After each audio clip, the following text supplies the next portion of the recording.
इस वीडियो के अंदर हम लोग डिस्कस करने वाले हैं ई स्टैम्प पेपर के बारे में। जी हाँ, आप यहाँ पे घर पे बैठे बैठे अपने स्टेट का जो है इस टाइप का ई स्टैम्प यहाँ पे निकाल सकते हैं, बाकायदा उसको प्रिंट भी कर सकते हैं।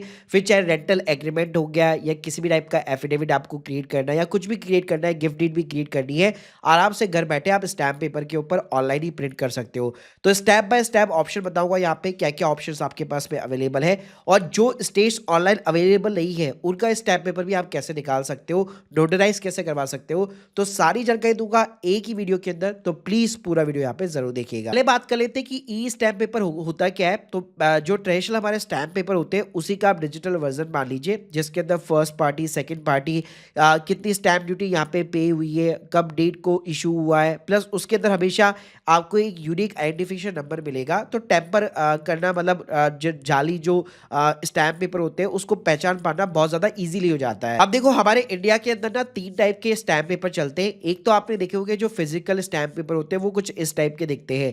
एक यहाँ पे कुछ स्टेट गवर्नमेंट जो है ई स्टैम्प पेपर निकालती है, लेकिन उसका फॉर्मेटिंग यहाँ पे अलग होता है। और कुछ होते हैं इस टाइप के ई स्टैम्प पेपर जो आपको मेजरली सारे स्टेट्स के यहाँ पे देखने को मिल जाते हैं। तो यहाँ पे देखो पहले बात कर लेते हैं जो सेंट्रलाइज पूरा सिस्टम बना हुआ है। तो एक कंपनी है स्टॉक होल्डिंग कॉर्पोरेशन लिमिटेड करके, वो ये सारा हैंडल करती है, जिसको हम लोग SHCIL बोलते हैं। तो ये लिंक आपको मैं डायरेक्टली डिस्क्रिप्शन बॉक्स के अंदर दे दूंगा। तो ये पूरा इंडिया के अंदर जितना भी जो ई स्टैम्प पेपर मोस्टली जितने भी स्टेट के होते हैं वो सारा ये अरेंज करके देती है।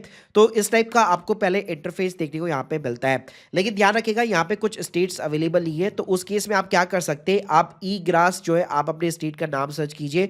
तो ये ना आपको अपनी जो स्टेट गवर्नमेंट के जो पोर्टल होते हैं जहाँ से ई स्टैम्प पेपर निकल सकता है उसकी साइट के ऊपर आपको ले जाएगा। तो चलिए पहले मैं आपको स्टॉक होल्डिंग यानी कि SHCL की जो स्टैम्प पेपर की वेबसाइट है वहां से आपको मैं बताता हूं कि वहां पे क्या प्रोसीजर रहता है।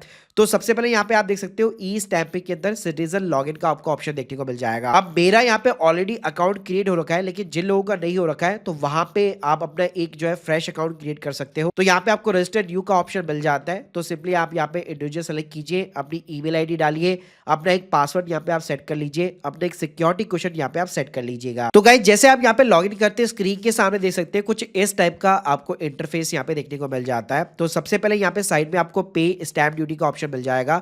तो यहाँ पे आप देख सकते हैं आपको यहाँ पे अपने स्टेट सेलेक्ट करना है। अब जैसे मैंने बताया कि यहाँ पे अगर जो स्टेट्स यहाँ पे अवेलेबल लेट सपोज नहीं है तो वहां पे आप उनकी ई ग्रास की वेबसाइट पे जाकर जनरेट कर सकते हैं। प्रोसेस ऑलमोस्ट यहाँ पे सिमिलर रहेगा। तो एग्जांपल के लिए यहाँ पे जैसे मैं अपना यहाँ पे स्टेट बेसिकली सेलेक्ट कर लेता हूँ। अब यहाँ पे आप देखेंगे तीन ऑप्शन आपको दिखेंगे, होम डिलीवरी का दिखेगा, सेल्फ प्रिंटिंग का दिखेगा और नियरेस्ट स्टॉक होल्डिंग ब्रांच का दिखेगा। तो यहाँ पे तो आपको ब्रांच पे जाके कलेक्ट करना पड़ेगा।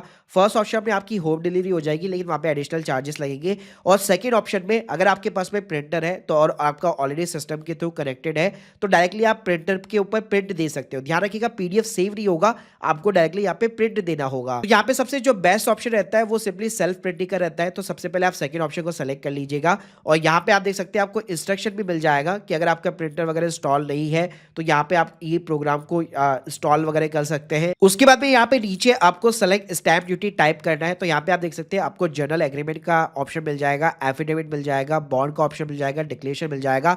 इसके अलावा अदर के ऑप्शन के ऊपर अगर आप सेलेक्ट करेंगे तो यहाँ पे आपको मल्टीपल ऑप्शन मिल जाते हैं, जैसे गिफ्ट डीड वगैरह हो गई। इसके अलावा आप देख सकते हैं बैंक गारंटी वगैरह हो गया, बॉन्ड्स हो गया, डिबेंचर हो गया, पॉलिसी ऑफ इंश्योरेंस हो गया। इसी तरह मान लीजिए अगर आपका लीज एग्रीमेंट है तो कितने साल का है तो उस अकॉर्डिंग आप लीज एग्रीमेंट यहाँ पे क्रिएट कर सकते हो। इसके अलावा अगर आपका सेल एग्रीमेंट है तो यहाँ पे आप देख सकते हो सेल एग्रीमेंट है, कन्वेंस डीड है। तो ऐसे बहुत सारे ऑप्शन देखने को मिल जाएंगे। उसके बाद में सिंपली यहाँ पे आपको प्रोसीड बटन के ऊपर क्लिक करना है। अब यहाँ पे ना आपका डिस्क्रिप्शन पूछेगा, डिस्क्रिप्शन ऑफ द डॉक्यूमेंट, या फिर लेट सपोज प्रॉपर्टी का एड्रेस यहाँ पे पूछ सकता है, मतलब डिपेंड ऑन द किस टाइप का आपने डॉक्यूमेंट यहाँ पे सेलेक्ट किया हुआ है। नीचे जो है सेल प्राइस या फिर कंसिडरेशन प्राइस पूछेगा, अगर ऐसा कुछ भी नहीं है तो यहाँ पे आप सिंपली 0 भी एंटर कर सकते हो।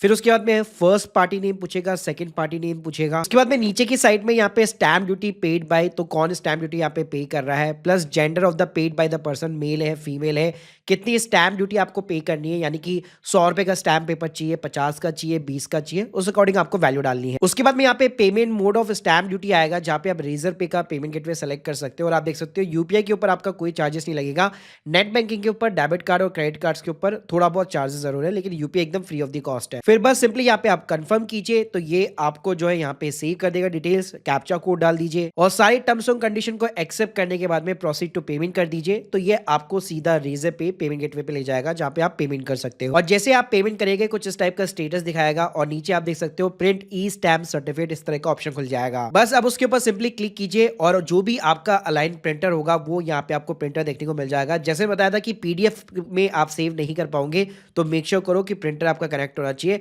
तो बस प्रिंटर को सिलेक्ट करो, प्रिंट बटन के ऊपर क्लिक कर दो। इसके अलावा आपका यहाँ पे जितना भी ट्रांजेक्शन होगा आप अपनी प्रोफाइल के अंदर ही व्यू ट्रांजेक्शन के अंदर देख सकते हो, कहीं पे भी अगर आप अटकते हो वगैरह हो तो। अब बात करते हैं क्या ये स्टैम्प पेपर के ऊपर क्या मेरा ऑनलाइन नोटराइज भी हो जाएगा। तो देखिए नोटराइज ऑनलाइन नहीं होता है और डिपेंड करता है टाइप ऑफ द डॉक्यूमेंट के ऊपर, तो वो फिर आपको फिजिकल यहाँ पे करवाना पड़ेगा। बाकी we type with multiple vendors, जिसकी आपको लिंक भी दे दूंगा डिस्क्रिप्शन बॉक्स में, जहां से आप ई स्टैम्प पेपर भी ले सकते हो और नोटराइज भी करा सकते हो। और बाकी जैसे ने बताया कि यहाँ पे आपको कुछ स्टेट देखने को नहीं मिलेंगे, तो उनका आप ई ग्रास चालान यहाँ पे जो है ट्राई कर सकते हो। वरना फिर अगर आपको यहाँ पे ऑनलाइन मीडिएटर के थ्रू चाहिए तो मैंने लिंक दे रखी है डिस्क्रिप्शन बॉक्स में, जहाँ पे कुछ थर्ड पार्टी जो वेबसाइट है, पोर्टल्स है, वो आपको अवेलेबल करा देते हैं, वहां से भी आप उनको कॉन्टैक्ट वगैरह कर सकते हो। So guys, hope you like this video, please subscribe channel. अगर आप लोग के कोई भी डाउट्स है कमेंट बॉक्स के अंदर जरूर बताइएगा। Thank you guys, thank you very much.